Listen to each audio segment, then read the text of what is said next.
മനുഷ്യർ അവരുടെ പുരോഗതിക്കായി നിരവധി വസ്തുക്കൾ നിർമ്മിച്ചിട്ടുണ്ട്.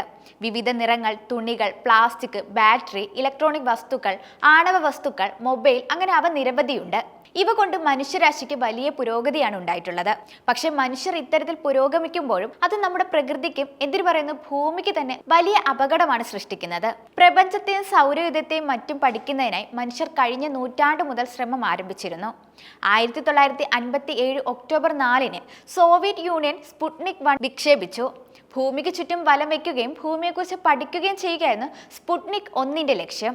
1440 തവണ ഭൂമിയെ വലം വെച്ച സ്പുട്നിക് 1958 ജനുവരി 4-ന് ഭൂമിയിലേക്ക് തിരിച്ചുവരവിൽ ഭൗമാന്തരീക്ഷത്തിൽ കത്തി അമരുകയും ചെയ്തു.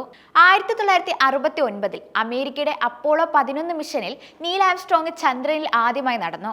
മനുഷ്യന് ഇത് ചെറിയൊരു കാൽവയ്പ്, എന്നാൽ മനുഷ്യരാശിക്ക് ഇതൊരു കുതിച്ചുചാട്ടം എന്നാണ് ആംസ്ട്രോങ് ഇതേക്കുറിച്ച് പറഞ്ഞത്. കാലമേറെ കടന്നപ്പോൾ മനുഷ്യനിർമ്മിതമായ നിരവധി കൃത്രിമോപഗ്രഹങ്ങൾ ബഹിരാകാശത്തേക്ക് എത്തി. ഇന്ത്യ ഇപ്പോൾ ബഹിരാകാശ ഗവേഷണത്തിൽ ലോകം അംഗീകരിക്കുന്ന ഒരു ശക്തിയാണ്. Russia, America, China, India, European രാജ്യങ്ങൾ എന്നിവ ബഹിരാകാശ ഗവേഷണത്തിൽ മികവ് പ്രകടിപ്പിച്ചു കഴിഞ്ഞു.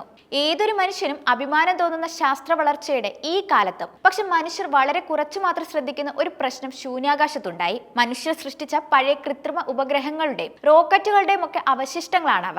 അവയിൽ പലതും ഭൂമിയുടെ ഭ്രമണപഥത്തിൽ കറങ്ങുന്നുണ്ട്. ചിലതിന് 4 ഇഞ്ച് വരെ വലുപ്പമുണ്ട്.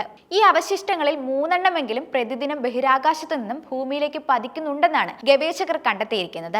ഇത് ഭൂമിയുടെ അന്തരീക്ഷത്തിനും മനുഷ്യന്റെ ആരോഗ്യത്തിനും കാര്യമായ പ്രശ്നം സൃഷ്ടിച്ചേക്കുമെന്നാണ് വിദഗ്ധർ പറയുന്നത്. യൂറോപ്യൻ സ്പേസ് ഏജൻസി ഏപ്രിൽ 1-ന് പുറത്തിറക്കിയ റിപ്പോർട്ടിൽ അസംഖ്യം ബഹിരാകാശ മാലിന്യങ്ങൾ ഭൂമിയുടെ അന്തരീക്ഷത്തിൽ കഴിഞ്ഞ വർഷം പ്രവേശിച്ചിരുന്നു. ഇതോടൊപ്പം 1200 കേടുപാടില്ലാത്ത ഉപഗ്രഹ ഭാഗങ്ങളും ഉണ്ടായിരുന്നു എന്ന് വെളിപ്പെടുത്തുന്നുണ്ട്. ഒരു വർഷം നടന്നത് 3000 കൂട്ടിയിടികളും പൊട്ടിത്തെറിയുമാണ്. 3 ഇഞ്ചിലധികം വലിപ്പമുള്ള 4,57,000 ബഹിരാകാശ അവശിഷ്ടങ്ങൾ ഭൂമിയെ വലം വയ്ക്കുന്നതായി 2024 കണ്ടെത്തിയിരുന്നു. ഇതിൽ ചില അവശിഷ്ടങ്ങൾ കാലാവധി കഴിഞ്ഞ കൃത്രിമ ഉപഗ്രഹങ്ങളുടേതാണ്. ഇപ്പോൾ 9300 പേടകങ്ങൾ സജീവമായി ഭൂമിയെ വലയം വെക്കുന്നുണ്ട്. ഇനിയും അത്തരം പേടകങ്ങളെ അയക്കുന്നുമുണ്ട്.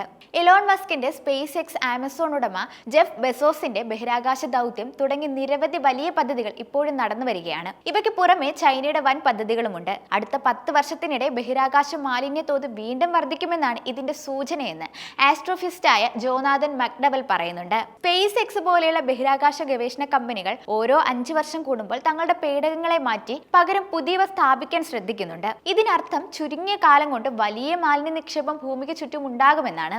ഇത്തരത്തിൽ ഇവരുടെ റോക്കറ്റിന്റെ ചില ഭാഗങ്ങൾ യുക്രൈനിലും പോളണ്ടിനും ഇടയിൽ, അമേരിക്കയിൽ ഫ്ലോറിഡയിൽ ഒരു വീടിന് മുകളിലും തകർന്നു വീണത് വാർത്തയായിരുന്നു. ബഹിരാകാശ മാലിന്യങ്ങളെ 90% നീക്കിയാലും ബാക്കിയുള്ളവ ഇപ്പോഴും ഭൂമിക്ക് പുറത്ത് കൂട്ടിയിടിക്കാൻ സാധ്യത തുറന്നിടുന്നതായാണ് യൂറോപ്യൻ സ്പേസ് ഏജൻസി റിപ്പോർട്ടിൽ പറയുന്നത്.